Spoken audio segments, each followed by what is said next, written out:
Hello friends, एक बार सभी का फिर से स्वागत है मेरे चैनल एसडी फाइनेंशियल अवेयरनेस पर। हम कॉम्पिटिटिव इंग्लिश पढ़ रहे थे जिसमें इडियम्स एंड फ्रेजेस स्टार्ट हो गया था। हम पार्ट 2 ऑलरेडी कवर कर चुके हैं। आज हम पार्ट 3 कवर करेंगे जिसमें हम 50 to 75 अप्रॉक्स इडियम्स को कवर करने की कोशिश करेंगे। तो आइए बिना टाइम वेस्ट किए स्टार्ट करते हैं।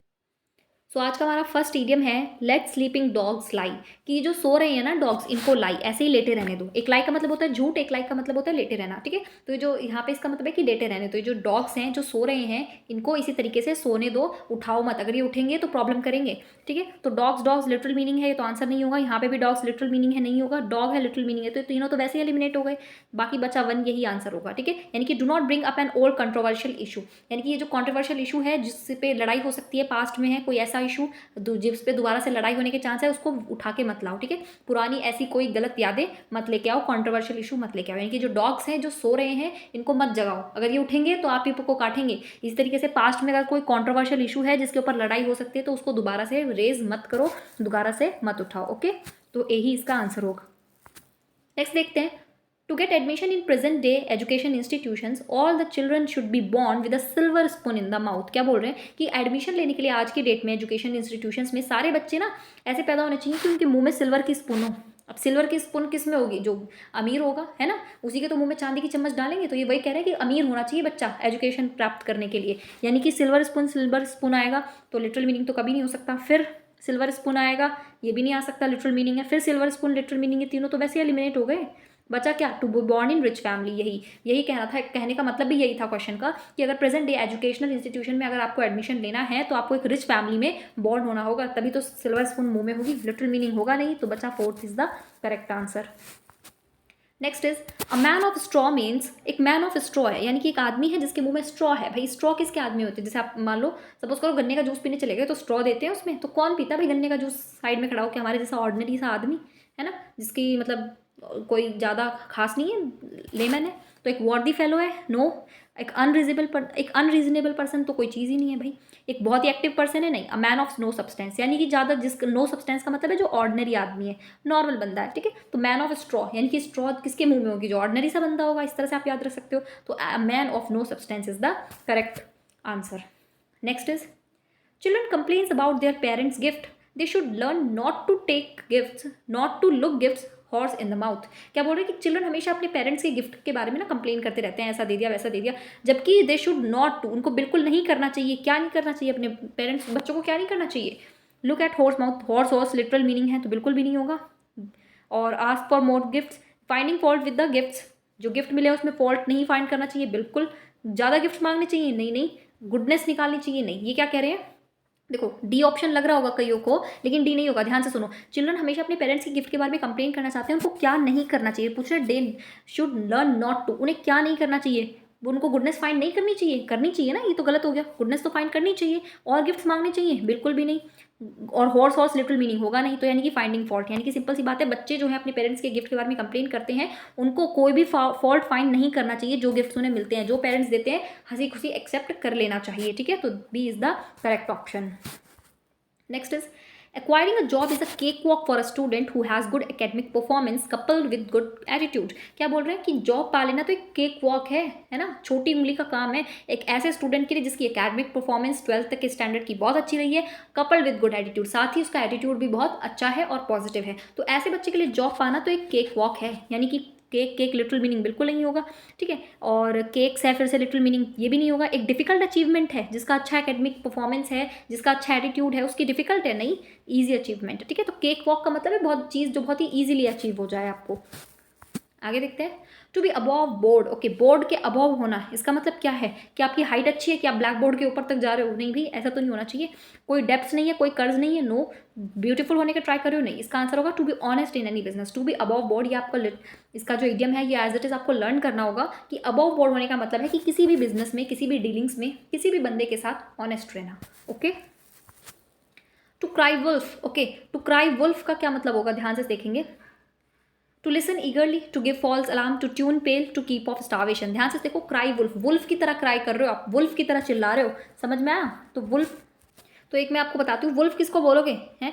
वुल्फ भेड़िया को बोलते हैं अगर पता हो तो। और भेड़िया कौन होता है? इंसानों के लिए भी यूज़ कर देते हैं, जो पीछे से वार करता है, जो धोखा देता है, उसको बोलते हैं वो भेड़िया। तो अब भेड़िया की तरह काम कौन करेगा? जो ध्यान से सुनेगा? नो। जो लोगों को टर्न पेल यानी कि चेहरा बिल्कुल ऐसे फेंट हो जाना, किसी चीज़ को देख के इतना डर जाना? नो। कीप ऑफ स्टारवेशन, भूख से मर जाना? नहीं।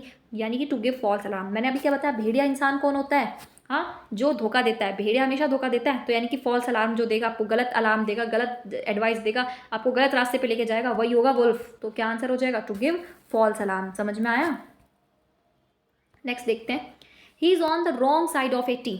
ओके, मैं आपको बताती हूँ, ये बहुत इंपॉर्टेंट है। रॉन्ग साइड ऑफ 80 किसी भी एज को बोले, wrong side of 90, wrong side of 70, wrong side of 60, इसका मतलब होता है अबव। रॉन्ग साइड ऑफ 60 का मतलब है कि अबव 60, रॉन्ग साइड ऑफ 70 का मतलब है अबव 70। उसी तरीके से रॉन्ग साइड ऑफ 80 का मतलब है अबव 80, मोर देन 80 ईयर्स। ठीक है, not 90, not 80 years old, not less than, more than. ठीक है, कोई भी किसी की भी रॉन्ग साइड हो कि wrong side of any as, उसके अबव। रॉन्ग साइड ऑफ 60 मतलब 60 प्लस। इसी तरीके से रॉन्ग साइड ऑफ 80 मतलब more than 80, 80 plus. Okay, next is to have an axe to grind. अभी पिछली वीडियो में भी ये आया था, मैं बता रही हूँ, देखो कितनी बार रिपीट हो गए, बट ऑप्शन चेंज है। अब आपको अपना दिमाग लगाना है। ठीक है, to have an axe to grind. Axe to grind मैंने आपको बताया था, किसी भी चीज़ को करने के लिए उसका पर्टिकुलर प्राइवेट एजेंडा होता है। ठीक है, अपना पर्सनल बेनिफिट होता है, बिना बेनिफिट के वो इंसान काम नहीं करता, यानी कि प्राइवेट एंड टू सर्व, बिल्कुल यही होगा। Fail to arouse interest, have no result, work for both side, बिल्कुल भी नहीं।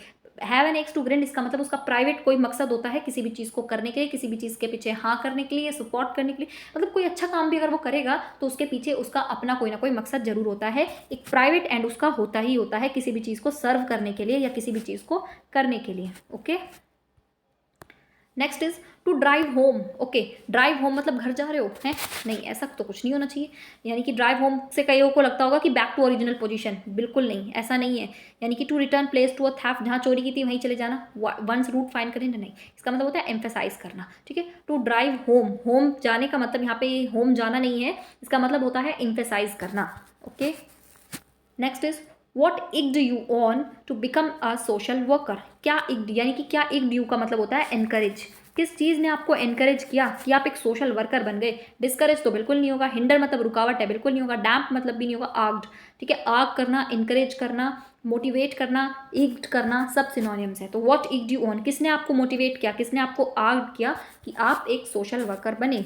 Okay, next is many politicians in India are not fit to hold a candle to Mahatma Gandhi. क्या बोल रहे हैं कि बहुत सारे पॉलिटिशियंस तो इंडिया में ऐसे भी हैं जो महात्मा गांधी को एक कैंडल भी नहीं दिखा सकते, यानी कि उनको श्रद्धांजलि देने के भी लायक नहीं है। यानी कि वो इतने घटिया हैं, इतने बेकार हैं, इतने गंदे हैं कि वो गांधी जी को श्रद्धांजलि भी नहीं दे सकते। तो वो सुपीरियर है? नो। इक्वल है? नो। इंडिफरेंट है? नो। इन्फीरियर, इन्फीरियर मतलब घटिया क्वालिटी के, देखा ही होगा ना, इन्फीरियर आइटम्स, घटिया क्वालिटी के सामान जो होते हैं। ठीक है, तो वो होता है। तो ये क्या, इसका आंसर क्या है कि बहुत सारे पॉलिटिशियंस इंडिया में वो क्या है, इतने फिट भी नहीं है कि गांधी जी को श्रद्धांजलि दे सकें, यानी कि वो इतने इन्फीरियर हैं, इतनी घटिया क्वालिटी के हैं। आगे देखते हैं, she must be paying through the nose for the phase left. समझ में आया? पेइंग थ्रू द नोज पहले भी पढ़ चुके हैं। उसे जो फेज बचा हुआ है, जो पेमेंट का फेज बचा हुआ है, उसके लिए उसको नोज से भी पे करना होगा अपना, यानी कि लेस देन नेसेसरी पे करेगी, no. Paying too much, yes. ठीक है, right amount, no. Paying reluctantly का मतलब क्या होता है? ग्रूजिंगली, यानी कि अनिच्छा से। मैंने पहले एक और वर्ड बताया था, अनिच्छा लिख लेना, सॉरी।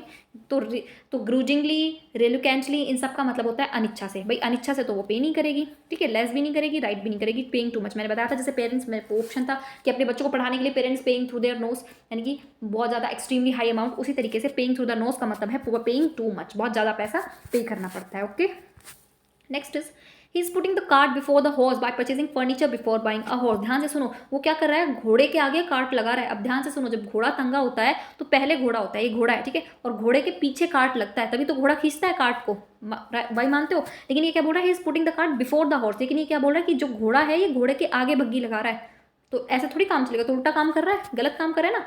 तो क्या होगा इसका? Doing the things in the wrong way, बिल्कुल गलत तरीके से काम कर रहा है, यही होगा। राइट वे में तो बिल्कुल भी नहीं कर रहा, भाई बग्घी आगे लगा रहा है, घोड़ा पीछे कर रहा है, गलत है। ग्रेट क्राइम कर रहा है, नहीं भाई क्राइम भी नहीं है ऐसा कुछ। मेटिकुलसली कुछ भी बेवकूफ़ी कर रहा है, नहीं ऐसा भी कुछ नहीं है। सिंपल सी बात है कि घोड़े के आगे बग्घी लगा रहा है, यानी कि रॉन्ग वे में काम कर रहा है, सिंपल सी बात है। Okay, next, casting pearls before swine. Okay, swine का मतलब आपको पता है क्या होता है? स्वाइन का मतलब होता है पिग। ठीक है, सुअर को बोलते हैं स्वाइन। तो क्या बोल रहे हैं, कास्टिंग पर्ल्स बिफोर स्वाइन, सुअर के आगे अगर आप पर्ल्स रख रहे हो, मोती रख रहे हो, तो कितनी बेवकूफ़ी है। यानी कि सुअर जो है आपका, जो पिग है, क्या वो डिजर्व करता है पर्ल्स, मोती डिजर्व करता है आपका स्वाइन? नहीं करता, वो मोती डिजर्व नहीं करता है। ठीक है, तो देखते हैं स्पीकिंग 9 वर्ड्स, अच्छे वर्ड बोलने जैसा तो इसमें कुछ नहीं है। Offering good things to undeserving people, yes, आप एक अच्छी चीज़, जहाँ पे जैसे अच्छी चीज़ क्या है, पर्ल, एक अनडिजर्विंग आदमी को दे रहे हो स्वाइन, यानी कि पर्ल्स का, स्वाइन के लिए पर्ल्स की क्या महत्वता है, कुछ भी नहीं है ना, यानी कि आप अच्छी चीज़ किसको दे रहे हो, अनडिजर्विंग, जो डिजर्व ही नहीं करते उनको दे रहे हो, right. Offering the leading of the welfare, no. Worth while things to unknown people, नहीं, ऐसा भी कुछ नहीं है, सिंपल सी बात है। अगर आप स्वाइन के आगे पर्ल्स रख रहे हो, यानी कि आप ऑफर कर रहे हो ऐसी चीज़ें, गुड चीज़ें अनडिजर्विंग लोगों को, सिंपल बात है। Next is I try to feel his pulse on the issue but in vain, मैंने फील द पल्स, मैंने उसकी पल्स भी फील करने की कोशिश की है इस इशू पे, लेकिन सब वेन, सब क्या है, सब prove to be vain, vain मतलब खारिज हो गया, और ठीक है, बेकार हो जाना, वेन हो गया मतलब, ऐसे बोलते हैं ना कि I try to be honest but all in vain, मैं कोशिश कर रहा था अच्छा ईमानदार बनने की, लेकिन सब वेन, सब बर्बाद, कुछ नहीं हुआ। ठीक है, तो उसी तरीके से मैंने उसकी पल्स, इस इशू के ऊपर उसकी पल्स यानी कि जड़ तक जाने की पूरी कोशिश की, लेकिन फिर भी सब व्यर्थ हो गया, कुछ फ़ायदा नहीं रहा। तो यानी कि मैंने क्या किया, इनलाइटन किया उसको, नो भाई, आर्क किया नहीं, गाइड किया नहीं, उसके व्यूज़। ठीक है, फील द पल्स मतलब मैंने उसकी व्यूज़ जानने की कोशिश की, वो क्या कहना चाहती है, क्या बात हुई थी, सब कुछ जानने की कोशिश की, लेकिन कोई फ़ायदा नहीं हुआ। तो फील हिज पल्स मतलब find his views. Next is for this act of indifference he will be taken to task by the authority, क्या बोल रहे हैं कि इस एक्ट ऑफ इनडिफरेंस, इनडिफरेंस मतलब कि अनजस्टिस किया है उसने, ठीक है, डिस्क्रिमिनेट किया है, भेदभाव किया है, और इसकी वजह से उसको टास्क पे लिया जाएगा अथॉरिटी द्वारा। ऑब्वियसली अगर भेदभाव करेगा तो उसको कोई रिवॉर्ड तो देंगे नहीं, पनिशमेंट ही देंगे याद से। तो ही will be rewarded by the authority, reward देंगे, मैंने बोला नहीं, रिवॉर्ड तो बिल्कुल भी नहीं देंगे, no. He will tender to his resignation, resignation की बात आ गई, नहीं, इतना भी नहीं है। He will be interested by an, interest किया जाएगा ऑफिशियल जॉब के लिए, उसको इंटरेस्ट किया जाएगा, नहीं भाई, उसको पनिशमेंट मिलनी चाहिए, यानी कि he will get an official reprimand, उसको ऑफिशियल रिप्रिमांड, ऑफिस से डांट पड़ेगी, अथॉरिटी से, ऑफिशियल डांट पड़ेगी उसको अथॉरिटी से। क्यों? क्योंकि भाई तू क्या कर रहा है, भेदभाव कर रहा है ना, और भेदभाव करने का क्या मतलब है, उसको टास्क पे लिया जा रहा है भेदभाव करने के लिए, यानी कि उसको ऑफिशियल रिमांड मिलेगी, किसके लिए, अथॉरिटी से, अथॉरिटी के द्वारा इस गलत काम के लिए। ठीक है, next is you need to have something up your sleeve of the present plan doesn't work, क्या बोलते हैं, ऑफ नहीं, यहाँ पे इफ आना चाहिए। ठीक है, तो तुम्हें कुछ रखना चाहिए अपनी स्लीव के पास, या फिर अपनी स्लीव को अप करके रखना चाहिए अगर आपका प्रेजेंट प्लान काम ना करे, यानी कि आपको कुछ और भी सोच के रखना चाहिए, बैकअप प्लान रखना चाहिए, राइट। यानी कि कुछ ऑनेस्ट मीन्स नहीं, ऐसा कुछ नहीं है, कुछ हिडन सोर्स ऑफ मनी नहीं, कुछ सीक्रेट पॉकेट रहे स्लीव में, लिटरल मीनिंग तो बिल्कुल नहीं होगा। Have an alternative plan, alternative मतलब दूसरा, कोई और दूसरा प्लान भी रखना चाहिए अगर पहला वाला बाई चांस फेल हो जाता है तो, यानी कि बैकअप रखना ही चाहिए आपको। ठीक है, have something up your sleeve का मतलब है have an alternate plan. Next is the new manager rule the roost to everyone, जो नया मैनेजर है उसने रूल किया पूरे रूस्ट पे, पूरे रूस्ट यानी कि पूरी महफिल पे उसने रूल किया, यानी कि अपनी ऑथोरिटी एक्सरसाइज की है, बिल्कुल यही होगा। रश किया है, भाग के गया, नहीं। हैंडसमली उसको पैसे मिल रहे हैं, नहीं। गुड इंप्रेशन है, नहीं। सिंपल सी बात है, उसने पूरी रूस्ट पे, पूरे महफिल पे रूल किया है, इसका मतलब उसने अपनी ऑथोरिटी को एक्सरसाइज किया है, easy. Next is despite his initial arrogance he had to eat humble pie, ये भी बहुत इंपॉर्टेंट है, हम्बल पाई वाला क्वेश्चन कई बार आया है। ठीक है, तो डिस्पाइट हिज इनिशियल एरोगेंस, उसका स्टार्टिंग का जैसा भी था arrogance, arrogance in the sense उसका एटीट्यूड या कुछ भी कह लो, तो वो स्टार्टिंग में जैसा भी था, घमंड भी बोल सकते हो, वो बेशक कितना भी घमंड हो, he had to eat humble pie, फिर भी उसे एक हम्बल पाई, एक सुकून की पाई, एक थोड़ी सी मतलब जो अपने एटीट्यूड को डाउन ला दे ऐसी पाई खानी पड़ी। ठीक है, तो यानी कि हैड यील्ड अंडर प्रेशर, उसको प्रेशर के अंदर आना पड़ा, बिल्कुल आना पड़ा। कुछ कंपोजिट बना के रखा उसने, नहीं। प्रोटेस्ट करना नहीं, एक्सेप्ट द फूड, भाई लिटरल मीनिंग थोड़ी आएगा, पाई पाई खा रहे हैं इसका मतलब ये थोड़ी खा ही रहे हैं, ईट कर रहे हैं, नो, लिटरल मीनिंग नहीं आएगा। तो इसका आंसर क्या हो जाएगा, he had yield under pressure, कि चाहे उसमें कितना भी एटीट्यूड हो लेकिन उसको थोड़ा प्रेशर में आना पड़ा, उसको हम्बल पाई खानी पड़ी, उसको प्रेशर के अंदर आना पड़ा। आइए देखते हैं next. The police cordon of the area after the explosion, जैसे ही एक्सप्लोजन हुआ, विस्फोटक हुआ, पुलिस ने पूरा एरिया कॉर्डन कर दिया। कॉर्डन मतलब सारा एरिया उसने, पुलिस ने सील कर दिया। तो क्या करेगी पुलिस, भाई विस्फोटक होता पूरा एरिया क्या कर देगी, पुलिस सीज कर देगी, पूरे एरिया में बैरिकेड लगा देगी, है ना। जब एक्सप्लोजन हुआ है तो हर कोई को चेक तो नहीं करेगी, किसी को सबको मना कर देगी कि एरिया छोड़ के नहीं जाएगा, पूरे एरिया को फिल कर देगी, नहीं, आइसोलेट कर देगी। आइसोलेट कर देगी मतलब बैरिकेड लगा देगी, उसको पूरे एरिया को क्या कर देगी, कर्फ्यू लग जाएगा उसमें, इस तरीके से उसको आइसोलेटेड बोलते हैं। ठीक है, तो पुलिस कॉर्डन ऑफ का मतलब होता है आइसोलेटेड, आइसोलेट कर देगी। Okay, next is the manager hesitated to assign the job to the newcomer as he was wet behind the ears, अच्छा क्या बोल रहे हैं कि जो मैनेजर है वो थोड़े हिचकिचा रहे हैं, ये जो जॉब है वो नए कमर्स को, जो नए नए बच्चे लोग आए हैं उनको ये जॉब देते हुए थोड़े हिचकिचा रहे हैं, क्योंकि वो जो नए नए बच्चे हैं वो बेड बिहाइंड द ईयर्स, उनके कानों के पीछे अभी भी गीला है। इसका मतलब क्या है कि वो भी इनएक्सपीरियंस है, उनको अच्छा खासा एक्सपीरियंस नहीं है ना, क्योंकि वो स्टूपिड तो नहीं होंगे भाई, जब काम के लिए वो लोग भर्ती हुए हैं तो स्टूपिड तो नहीं होंगे, यंग तो हैं वो और इनएक्सपीरियंस भी हैं, ये बात तो हम मान सकते हैं। ड्रेंच्ड इन द रेन, बारिश में भीगे हुए हैं, तो यार ये तो लिटरल मीनिंग है, ये तो कभी भी नहीं होगा। अनपंक्चुअल नहीं हो सकते, लिथार्जिक मैंने बताया था, लैंग्वेज, लिथार्जिक, इन सब का मतलब होता है लेजी, ठीक है, तो वो भी नहीं है। तो सिंपल आंसर क्या होगा यहाँ पे, यानी कि वो यंग और इनएक्सपीरियंस है, इसीलिए मैनेजर उनको काम देते हुए थोड़ा हिचकिचा रहे हैं। ओके, नेक्स्ट देखते हैं।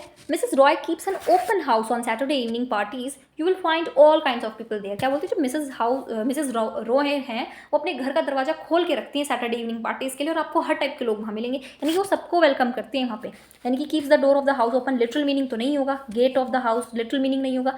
वेलकम सिर्फ एक सेलेक्टेड ग्रुप को वेलकम करती है, नहीं, इन्होंने बोला ऑल काइंड्स ऑफ पीपल्स, यानी कि सारे मेंबर्स को वो वेलकम करती हैं, उनके घर में सबका स्वागत है पार्टीज में सैटरडेज को। ओके, तो यानी कि कीप एन ओपन हाउस मतलब सभी लोग, ऑल मेंबर्स वेलकम्ड है। Next is the man changed colours when I question him on the allocation of fund. जो आदमी है उसने अपना रंग ही बदल लिया जब मैंने उससे पूछा कि तुम्हें इतना सारा पैसा कहाँ से इकट्ठा हुआ, इतना सारा फंड्स कहाँ से एलोकेट किया, तो उसके रंग ही बदल गए। इसका मतलब वो क्या हो गया, थोड़ा डिफरेंट हो गया, नम्ड हो गया, स्तब्ध हो गया, हैप्पी हो गया, भाई खुश हो गया, अरे वाह मैं अपनी चोरी पकड़ी गई, ऐसा थोड़ी है। मोटिवेटेड हो गया, नहीं, नम्ड भी नहीं हुआ, वो डिफरेंट हो गया। जैसे चेंज कलर्स का मतलब है कि वो थोड़ा डिफरेंट हो गया, उसने रंग बदल लिया, वो थोड़ा अलग सा हो गया, जैसे ही मैंने उससे ये क्वेश्चन पूछा, ठीक है। Change colour in the sense become different. Next is, तो ये 75 है, मैं कोशिश करती हूँ आज वीडियो यहीं तक रखेंगे हम 75 तक, क्योंकि बहुत बड़ी हो जाएगी वीडियो। देखते हैं 75 कर लेते हैं, लास्ट क्वेश्चन है, इसको करिए। We cannot depend on him for this assignment as it needs careful handling and he is like a bull in a china shop। ये बोलते हैं कि हम जो है इस काम के लिए, इस असाइनमेंट के लिए इस पर डिपेंड नहीं हो सकते हैं। क्यों? क्योंकि इसमें केयरफुल हैंडलिंग की जरूरत होती है, और ये कैसा है, एक चाइना शॉप में बुल। पहली बात तो शॉप भी चाइना शॉप है, वैसे ही सस्ती, और उसमें भी बुल आ जाए, तो यानी कि ये कैसा है, वो फेलिस्टियस पर्सन है, क्लमसी है, टैक्टफुल है, या नॉनसेंस, एक सेकेंड, नो नॉनसेंस पर्सन है। कैसा पर्सन है, देखो कॉमन सेंस वाली बात है, टैक्टफुल और क्लमसी हमने पहले भी बताया था, क्लमसी वर्ड सबको पता होता है, जो बहुत ही ज़्यादा क्या करता है, क्लमसी वाला, यानी कि जो इररिस्पॉन्सिबल है, ठीक है। क्लमसी को हम हिंदी में बोल देंगे सिंपल लापरवाह, ठीक है, लापरवाह, ठीक है। इररिस्पॉन्सिबल पर्सन को हम क्लमसी पर्सन बोलते हैं, तो वो क्लमसी है। या उसके बाद टैक्टफुल है, टैक्टफुल का क्या मतलब होता है भाई, जो बहुत ही ज़्यादा विनम्र है, ठीक है, बहुत ही ज़्यादा क्या है, टैक्टफुल है, बहुत ही विनम्र है, ज़्यादा रूड नहीं है। फेरिटिस का क्या मतलब होता है, अच्छा मैं आपको बताती हूँ, फेरिटिस का मतलब होता है परम सुखी, जिसके जीवन में ना सारे ही तो सुख हैं, उसको बोलेंगे। और एक नॉनसेंस पर्सन, तो सिंपल सी बात बताओ आप मुझे कि वो एक चाइना शॉप में बुल की तरह है, यानी कि वो बहुत ही ज़्यादा लापरवाह है, और हम उस पर डिपेंड नहीं हो सकते इस असाइनमेंट के लिए, क्योंकि उसमें पूरी केयरफुल चीज़ें चाहिए, और वो बहुत ही केयरलेस है, ठीक है। क्लमसी मतलब वो बहुत ही केयरलेस है, बहुत ही लापरवाह है, हम उस पर भरोसा नहीं करेंगे, तो ठीक है। Like a bull in a China shop का मतलब है clumsy person who is irresponsible, who is careless, जो लापरवाह है, ठीक है।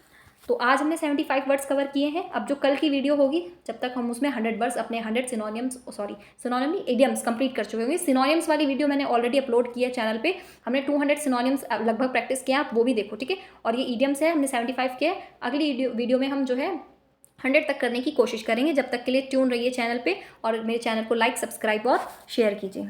Thank you.